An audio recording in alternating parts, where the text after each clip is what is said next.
My name is Louisis Harrison, and I'm 71 years old. 2 weeks ago, I drove to my daughter Maya's house, planning to surprise her and my wife, Evelyn. I was halfway up the porch steps, hand raised to knock, when a man I'd never seen before bolted out of the house next door, waving his arms. "Stop," he shouted. "Don't go in. I just called 911. My blood ran cold. 5 minutes later, the police were kicking in my daughter's front door. What they found inside, what I saw, shattered my entire life. But the most horrifying discovery wasn't the blood on the floor. It was the truth my neighbor revealed, a truth that proved the monster I'd been fighting wasn't the monster at all. The scene of the crime. I didn't even have time to process the man's words before the sound of sirens tore through the quiet suburban afternoon. He was an older black man, solid-looking, like he'd been in the service, and his eyes were wide with urgency. He had a strong grip on my arm, holding me back on the sidewalk. "You can't go in there, sir," he said, his voice a low rumble. "I'm telling you, it's bad. That's my daughter's house. My wife, Evelyn, is inside." I tried to pull free, but he held fast. "The police are 2 seconds away. Let them handle it." His name, I'd later learn, was Henderson. He lived right next door. "What did you hear?" I demanded, my voice cracking. He looked back at the house, his face grim. "It started about 10 minutes ago." Loud yelling. A man's voice, then a woman's. Then a crash, like heavy furniture going over and glass shattering. Then the woman screamed. Not just a yell, but a real scream, the kind you only hear once. She pleaded, "Please stop. You're hurting her." Then it went quiet. Dead quiet. That's when I called. My mind was spinning. Hurting who? Maya or Evelyn? My wife was 69, a gentle soul. The thought of anyone laying a hand on her made me see red. I knew, just as sure as I was standing there, who was responsible: Jason, my daughter's husband. I had never trusted that man. He was wealthy, entitled, and always wore a smirk, like he was in on a private joke. He managed an investment fund, drove a car that cost a fortune, and constantly talked down to me. He'd call me Lou and pat me on the shoulder like I was a child. "I'm a retired city planner. I helped design the very streets we were standing on.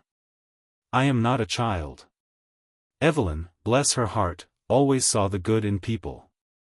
"He's just nervous, Lou," she'd say. "He's trying to fit in." But I saw how he looked at Maya, like she was another possession. And Maya, my vibrant, strong-willed daughter, just faded. She became quiet, agreeable, always seeking his approval. Evelyn had come 2 weeks ago because Maya supposedly had a miscarriage and needed her mother. The story felt thin. Maya sounded strained on the phone.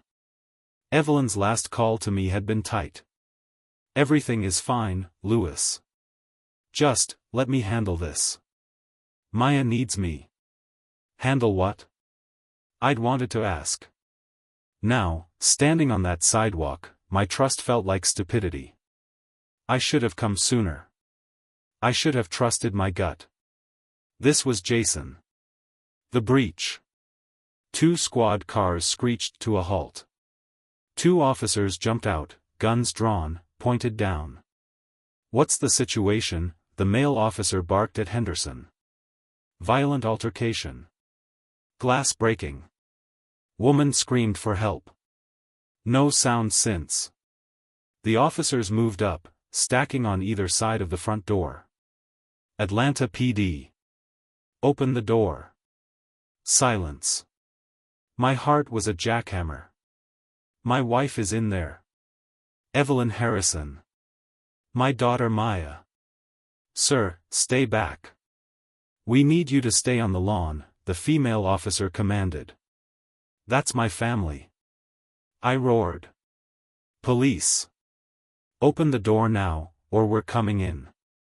Nothing but that terrible, heavy silence.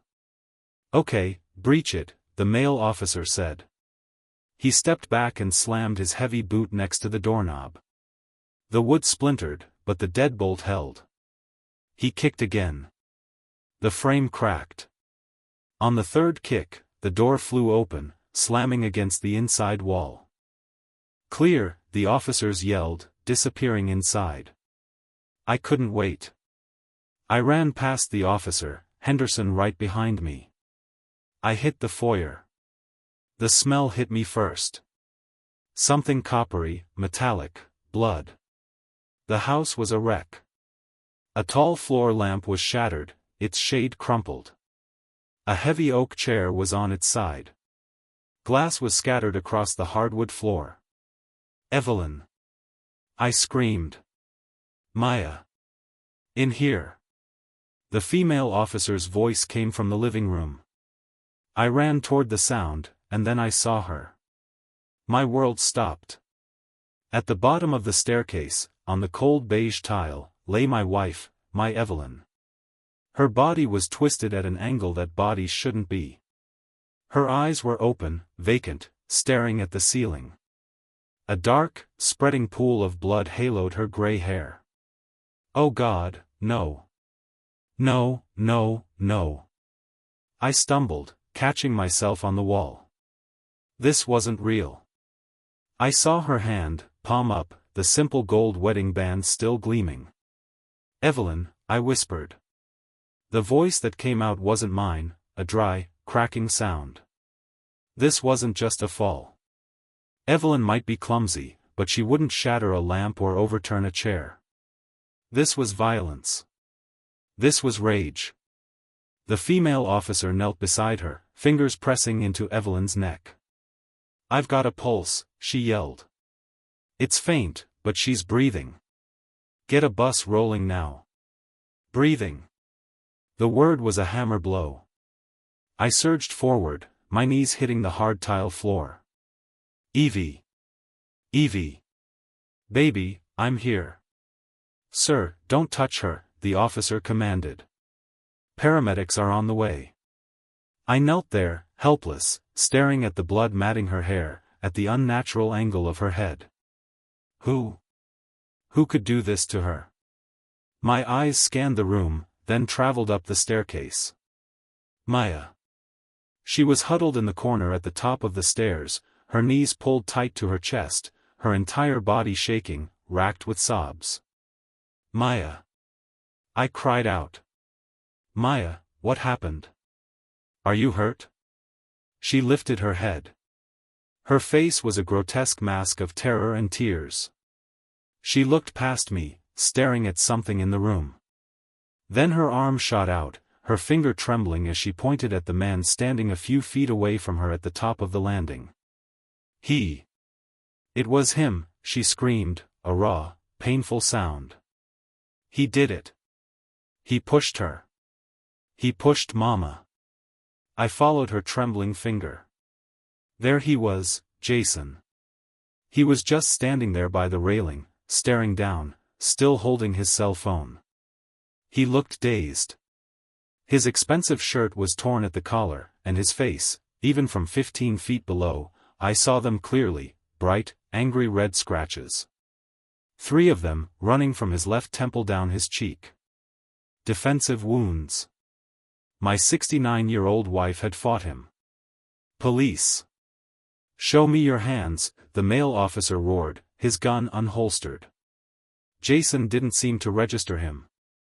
He just stood there, his mouth opening and closing. The officer didn't hesitate. He slammed Jason against the wall face first. "You have the right to remain silent." "No," Jason finally whispered.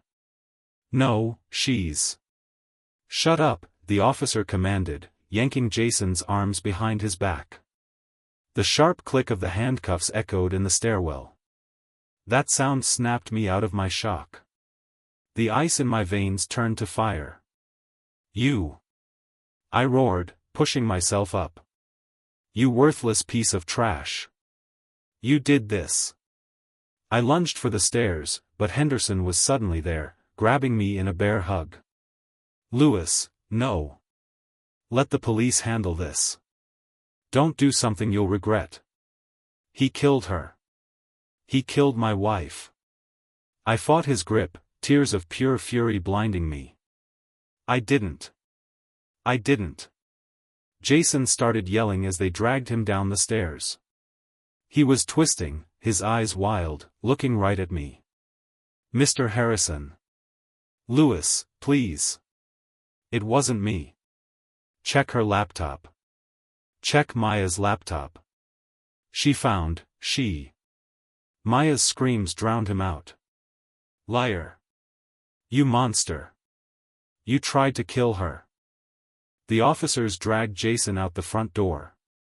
I was left in the ruined living room, my chest heaving.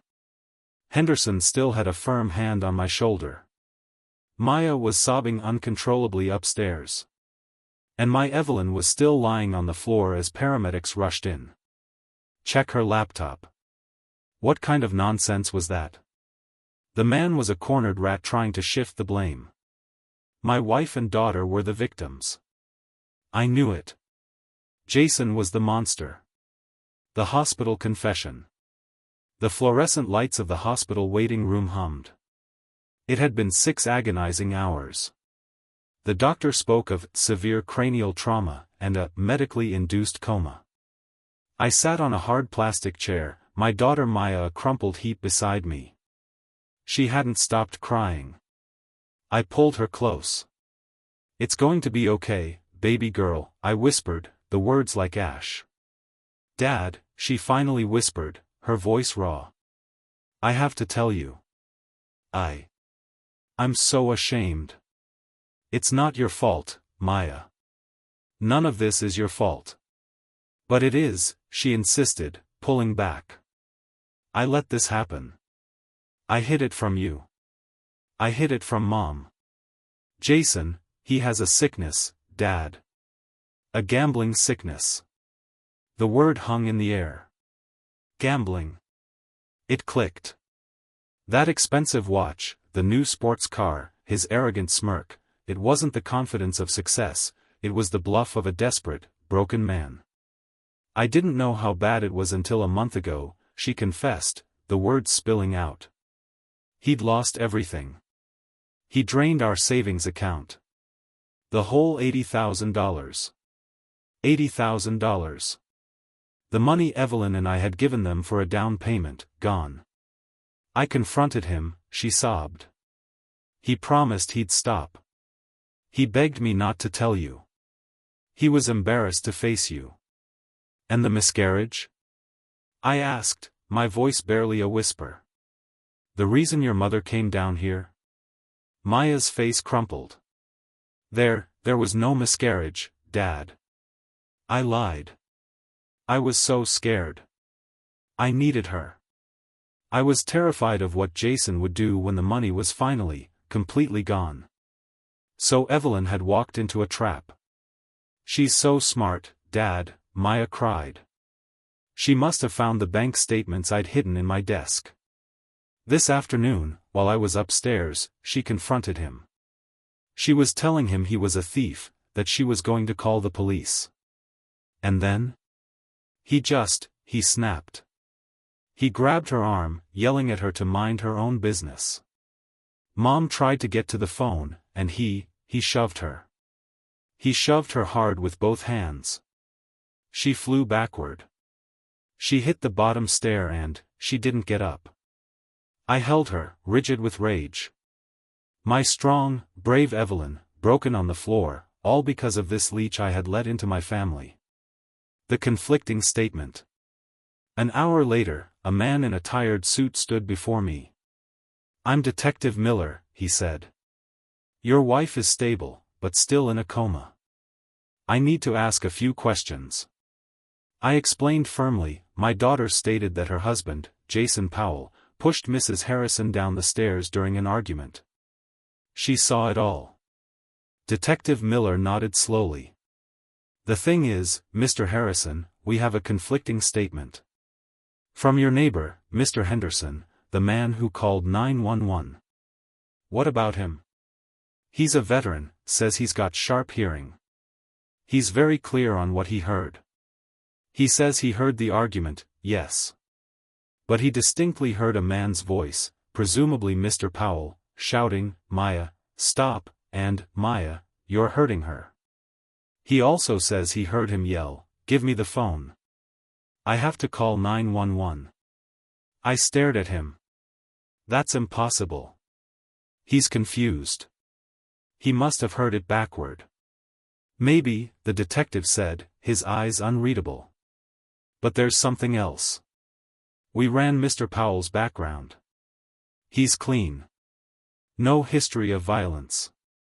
Your daughter, on the other hand, has a sealed juvenile record, an assault charge from when she was 15. She broke another girl's arm in a fight. I stood up. Now you listen to me, detective. Are you really trying to blame my daughter? That was 20 years ago. Jason is a gambler who stole $80,000 and attacked my wife. My daughter saw it. I saw the scratches on his face. What more do you need? The neighbor is an old man, I insisted, my voice dangerously low. He's probably half deaf. You go do your job and keep that monster locked up. The detective held my gaze for a long moment. Understood, Mr. Harrison. We'll be in touch. He walked away. I looked at Maya. She was trembling. Dad, she whispered. He thinks I did it. No, he doesn't, I said, pulling her back into my arms. He's a lazy cop looking for an easy out. Don't you worry, baby girl. I'm here. I won't let anyone hurt you. I believed her. The soldier's testimony. 2 days later, I was back at the house to collect Evelyn's things, a robe, her slippers, small comforts. The yellow crime scene tape felt like a violation. I walked past the dark stain on the tile, refusing to look. As I stepped back outside, I saw Henderson sitting on his porch, watching me. He stood up slowly and walked across the lawn. Mr. Harrison, he said, respectful but firm. I want to thank you for calling the police. You probably saved my wife's life. He just looked at me. Sir, I spoke with Detective Miller. He doesn't believe me, and I have a feeling I need you to believe me. A knot of irritation tightened in my stomach. Believe what? That you heard wrong? My daughter, Maya, told me everything. Jason is a gambler. He stole our money and attacked my wife. Henderson didn't flinch. Sir, with all due respect, I've lived next door for 3 years. I spent 20 years in the United States Army Signal Corps. My hearing is perfect. I can tell you who does the yelling in that house.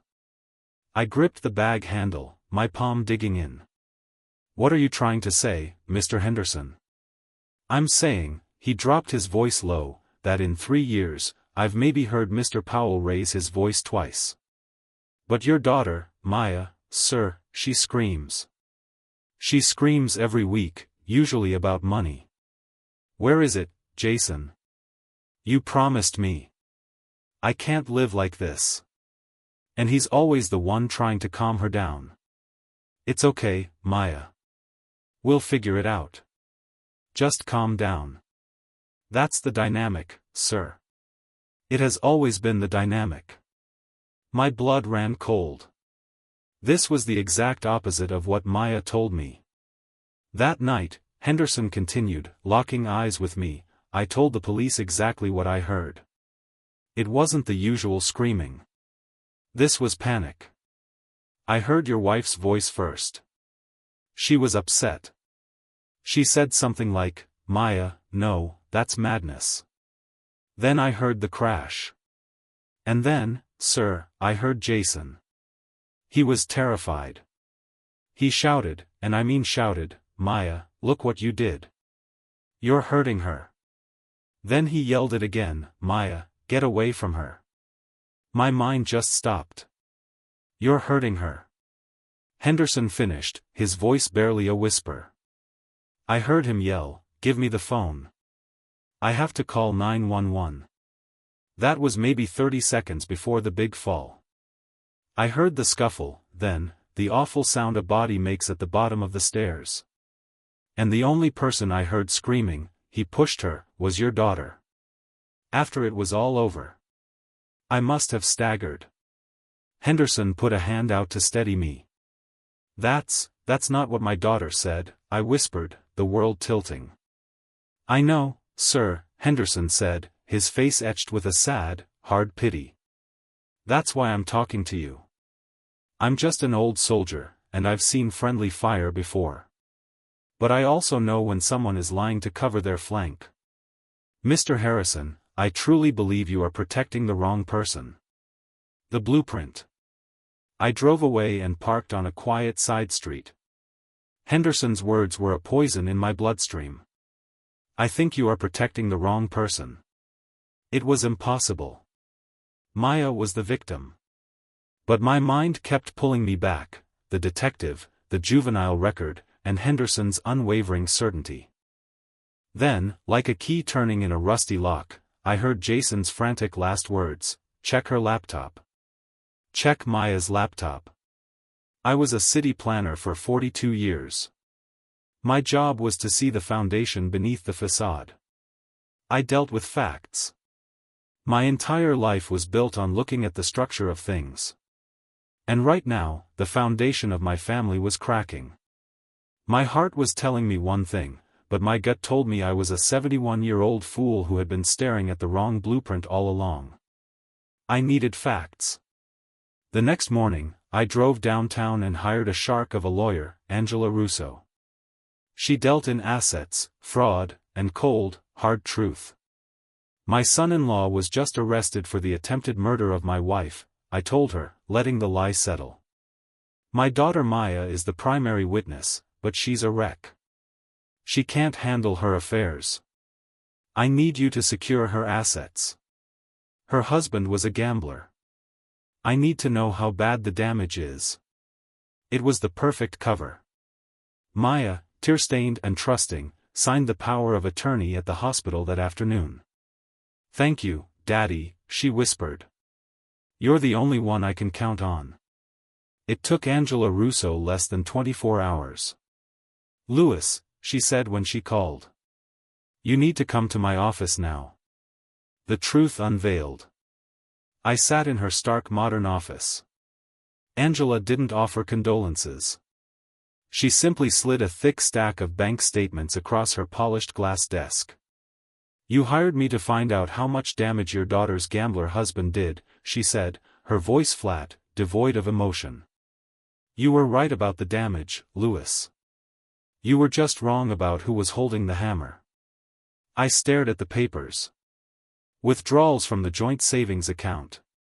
$80,000 gone in 6 months, transferred to offshore gambling sites.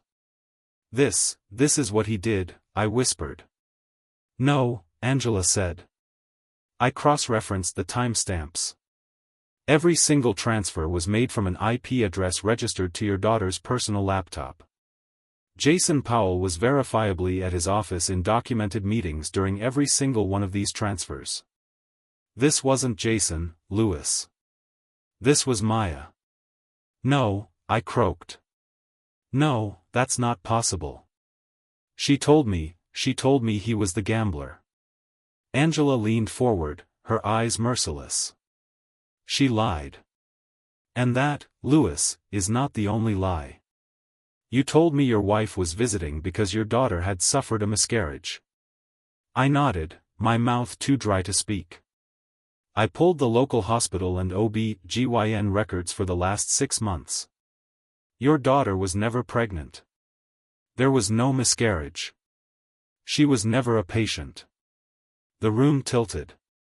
The miscarriage was a lie. A cold, calculated maneuver. Then why?" I stammered. Why did Evelyn go to her?" "You tell me, Louises," Angela said. "Why does a compulsive gambler who just lost $80,000, the exact amount you gave them for a down payment, suddenly need her mother to visit?" "She was luring her. She was luring Evelyn there to get more money. My wife hadn't stumbled into an argument, she had been summoned to her own execution. Angela spun her laptop monitor around to face me. Jason's frantic last words, "Check the laptop." He was right. You should have checked. On the screen was an email chain between Maya and Jason, dated 1 week before the attack. My vision was swimming. Angela read the words out loud for me, her voice cutting through the silent room. "It's from Jason to Maya," she said. "Maya, I can't do this anymore. I just checked the joint account. It's empty. You promised me you'd stopped. You promised me. We're going to lose the house, Maya. We're going to lose everything." I put my head in my hands. I couldn't breathe. "Scroll down," I managed to say. Angela clicked.